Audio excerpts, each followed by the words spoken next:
बिस्मिल्लाहिर्रहमानिर्रहीम। अभी अडयाला जेल में खान साहब से मुलाकात हुई। मुलाकात का हवाला आपके सामने रखना चाहूँगा। खान साहब ने सबसे पहले ये कहा है कि आज 13 अगस्त है, 14 अगस्त की आज रात है। आप तमाम लोगों ने पाकिस्तान के झंडे लेकर, तहरीक इंसाफ के झंडे लेकर आपने सड़कों पर निकलना है।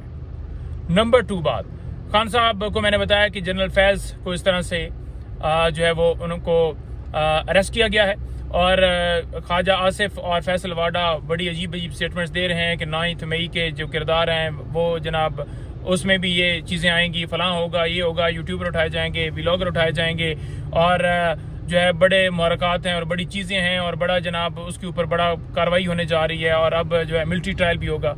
तो खान साहब मुस्कुराए, उन्होंने कहा कि देखें, हम तो पहले भी कह रहे हैं कि जुडिशल कमीशन बनाना चाहिए। ये एक अच्छा मौका है कि अब जुडिशल कमीशन बना लें और पता लगा लें कि किसने सीसीटीवी फुटेजेस चुराई। जिसने सीसीटीवी फुटेजेस चुराई वो 9 मई करवाने वाला है। और सेकंड, उन्होंने कहा कि जो है आग लगाने की बात की जा रही है। देखें, अगर हमारा कोई वर्कर आग लगाता है तो हमें लेकर आए कि ये वीडियो के अंदर आपका वर्कर है, आग लगा रहा है। हमारे किसी बंदे ने, किसी शख्स ने, किसी पाकिस्तान तहरीक इंसाफ के रहनुमा ने आग नहीं लगाई। तो खान साहब का बड़ा क्लियर मौकफ है कि ये जो मर्जी ये कर लें, जो मर्जी ये बातें कर रहे हैं, लेकिन इनके पास कोई ऐसी चीज़ नहीं है, कोई एविडेंस नहीं है और कोई भी ये स्टेटमेंट देते हैं तो इनकी कोई वैल्यू नहीं है। नंबर 3 बात, खान साहब ने कहा है कि काजी फैसल साहब के पास हमारी कितनी दरखास्तें हैं फंडामेंटल राइट्स की।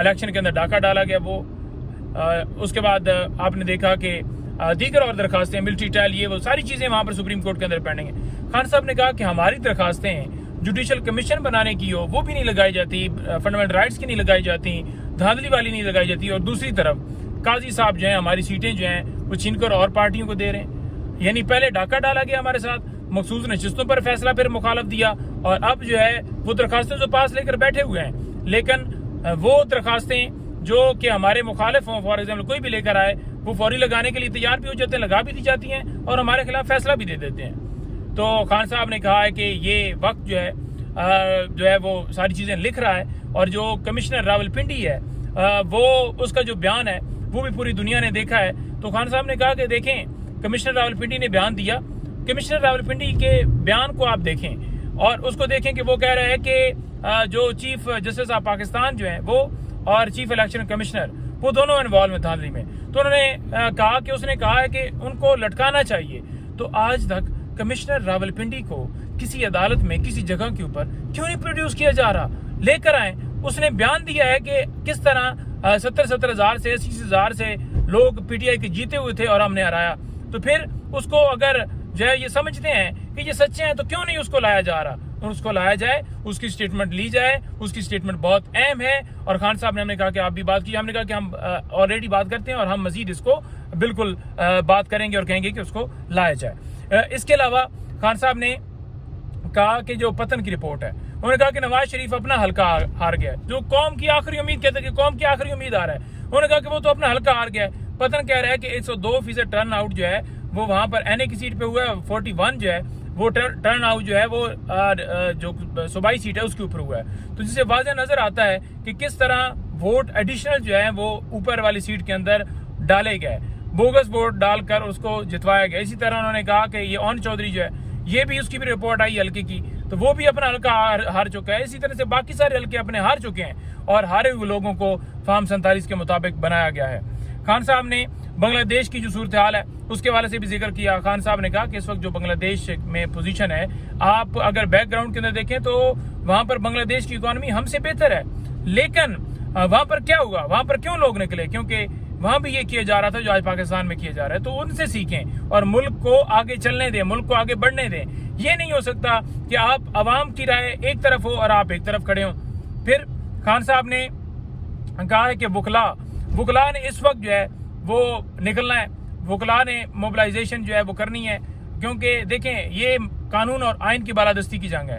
तो तमाम वकला को मैं कहना चाहता हूँ कि आप अपना रोल अदा करें, आप निकलें आइन और कानून की बका के लिए जो आज मुल्क के अंदर किया जा रहा है। खान साहब ने खास तौर पर वकला को कहा है कि वो निकलें। इसके अलावा खान साहब ने जो बात की है वो आपके सामने रखना चाहूँगा। खान साहब ने जो है वो जो हमारे 3 MNAs जो इस मुश्किल वक्त में जिनको बड़ी ऑफर्स भी की गई, थ्रेट्स भी किए गए और उनको हरा दिया गया, उन्होंने वफादारी चेंज नहीं की। जिसमें बलाल साहब हैं, वो विरक साहब हैं, हमारे तीसरे एमएनए, उन्होंने कहा कि ये देखें ये तारीख में लिखा जाएगा कि ये लोग किस तरफ खड़े हैं। उन्होंने उनको अप्रिशिएट किया, उनको हमने बताया कि इस तरह से जो है वो वहां पर जो है किया गया और उन्होंने इस तरह के बयानात आपके हक में दिए हैं कि हम बिल्कुल डट के खड़े हैं। तो खान साहब ने उनको अप्रिशिएट किया और उन्होंने कहा कि देखें ये असल बात होती है, ये असल चीज होती है कि लोग अपने असूलों के ऊपर, अपने मौक़िफ़ के ऊपर, अपने नजरिए के ऊपर कायम है। उन्होंने सीट गंवा दी लेकिन वो जो है वो डट के खड़े हैं।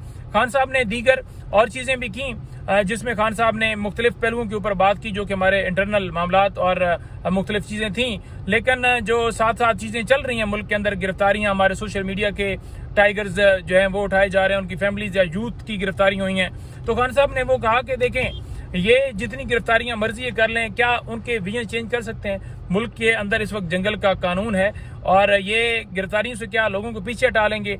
खान साहब ने कहा कि मैं उन तमाम लोगों को सलाम पेश करता हूं जो इस मुश्किल वक्त में, जो इस मुश्किल घड़ी में, जो इस सारे मामले में डट के खड़े हैं, साथ दे रहे हैं, पाकिस्तान की खातिर खड़े हैं। और जो है वो खान साहब ने उनको खराज तहसीन पेश किया। इंशाअल्लाह ताला जो है ये जुल्मत की रात जो है वो देर तक नहीं चल सकती। कुफर का निज़ाम, जैसे मौला अली इस्लाम फरमाते हैं कि कुफर का निज़ाम चल सकता है लेकिन जुल्म का निज़ाम नहीं चल सकता। ये जुल्म का निज़ाम मिटेगा। अभी की मैं तफसीलात आपको दी हैं कि खान साहब के साथ जो चीज़ें दी हैं तफसील में, क्योंकि टाइम व्लॉग का 5 से 6 मिनट के अंदर जो है वो क्लिप कंप्लीट होना चाहिए ताकि आप लोग जो हैं वो उसको सुन सकें और आपके पास बुलेट पॉइंट्स आ सके। मैंने आपके सामने सारा मौका रख दिया। बहुत शुक्रिया।